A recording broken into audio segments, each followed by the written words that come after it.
am the Swarm. Vengeance shall be mine.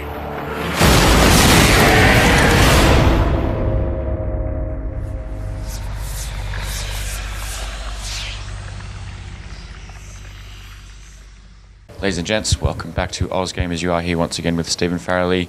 Our lovely friends at Blizzard have given us another opportunity to speak to other people at Blizzard. I've got Alan Dabiri, who is lead software engineer working on StarCraft II, Heart of the Swarm. You guys are all excited for it, I know. I am. It's been a big year for Blizzard already. It's been a big couple of years, actually. There's quite a few things going on.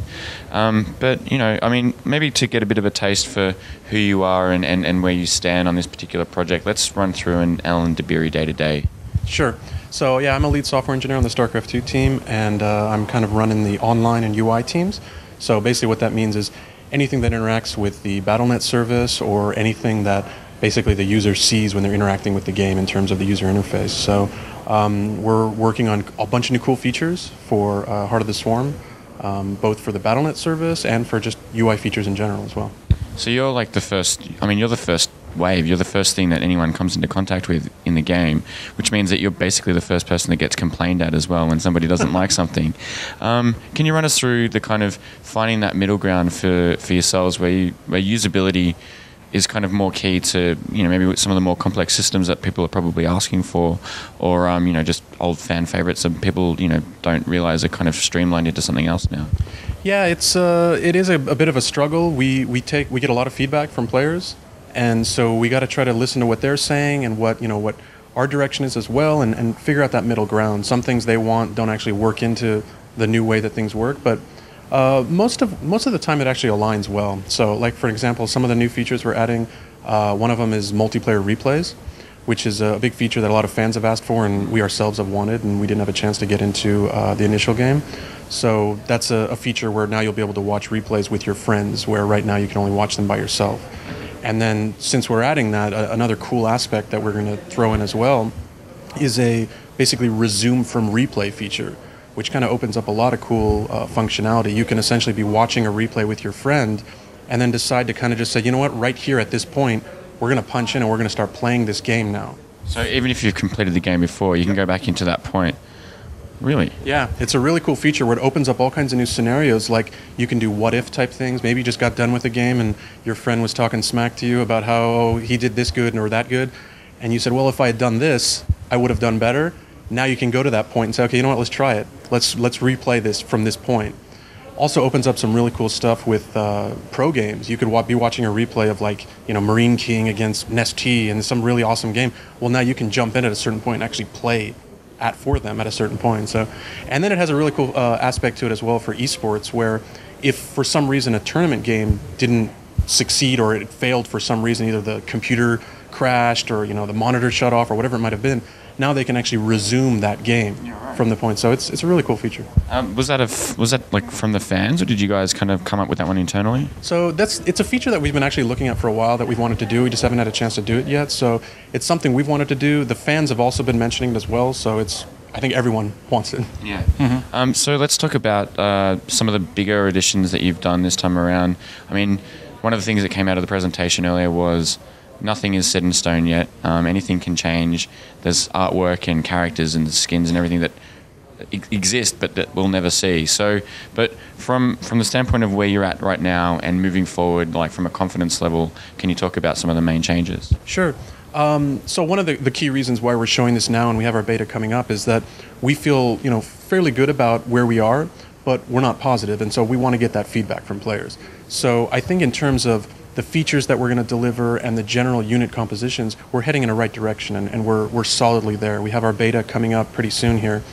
But again, like you mentioned, nothing is set in stone.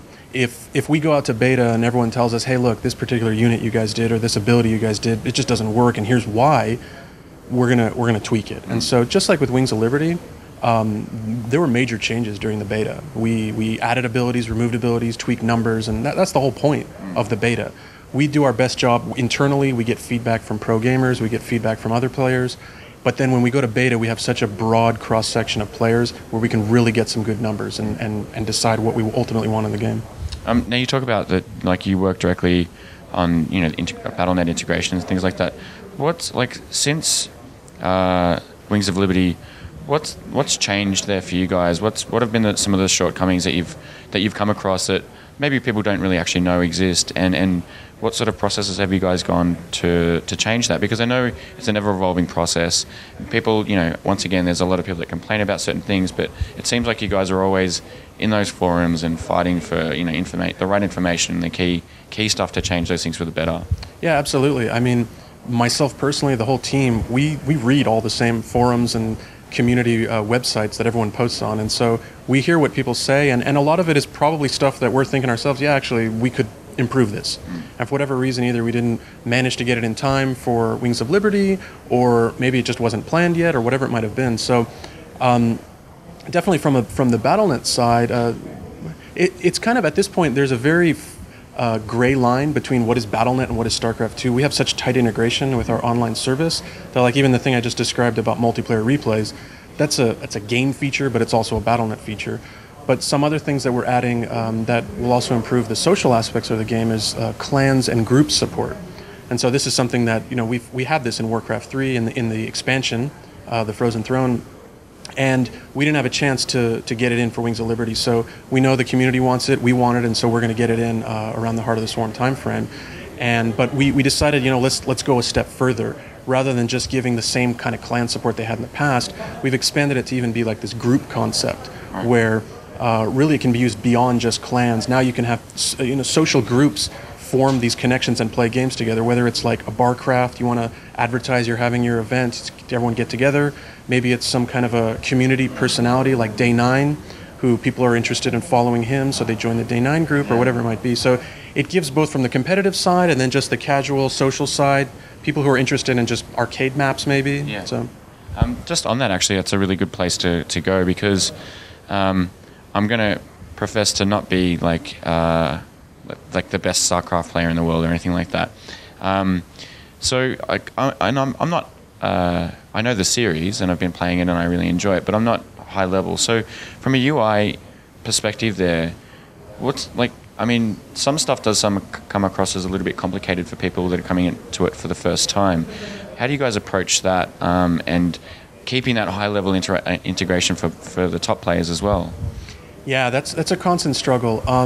We did a good amount of work initially for Wings of Liberty, but it's funny you mentioned that, because right now, in fact, for Heart of the Swarm, we're taking that to another level where we're actually adding more helpful tools for the new user, whether it's improved user interface that kind of calls out elements and explains how things work, or maybe it just cuts back on some of the difficulty that the user interface might present for a new user. And then for the pro who might not care to have these kinds of training wheels, so to speak, they can elect not to utilize that. So in terms of the new user and playing the multiplayer aspect, I hear you when you say, you're not that great at Star 2. I'm not a pro level either, but the great thing about BattleNet is that, and our matchmaker, which works so well, it'll find the right spot for me. So even though I'm not, a grandmaster player, I'll get matched up around people of my similar skill, and so I can still have a good time. I can have fun in that regards. And so we keep looking, we're not trying to make a game that's only playable by the top 200 players in the world. We're trying to make a game that everyone enjoys. And so we're focusing on and adding more things to help that area out. Right. Now, matchmaking is going to lead me into another question that you guys always probably hear from those of us down under, and I know it's going to be the same response, but everybody's still wondering, some of the competitors out there are now starting to set up local servers, and just for latency and that matchmaking sort of thing.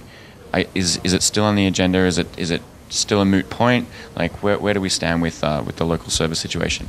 Yeah, nothing has really changed in terms of what we've talked about this in the past. I think there's a few things there that address that from a latency angle. We're actually looking at some of those, and maybe there's some changes we can make to improve that. From a situation where there's actually like a disconnect or whatnot, I think this resume from replay feature will really help in the tournament case.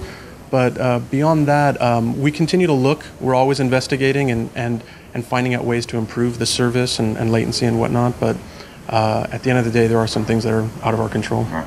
Now, with the resume replay thing, I don't know if you can actually talk about this, but is that going to be integrated into other Blizzard products? Because you said it's a BattleNet feature, so surely that would be like something pretty cool for like a D3 dungeon, like.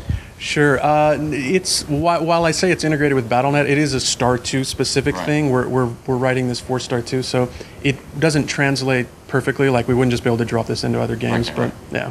All right. Well, I'm going to wrap it up there because that's going to make me cry because that would have been such a cool feature to have in Diablo 3. But I've been playing the game downstairs. My other Aussie cohort, who you're going to speak to soon, has been tying with me.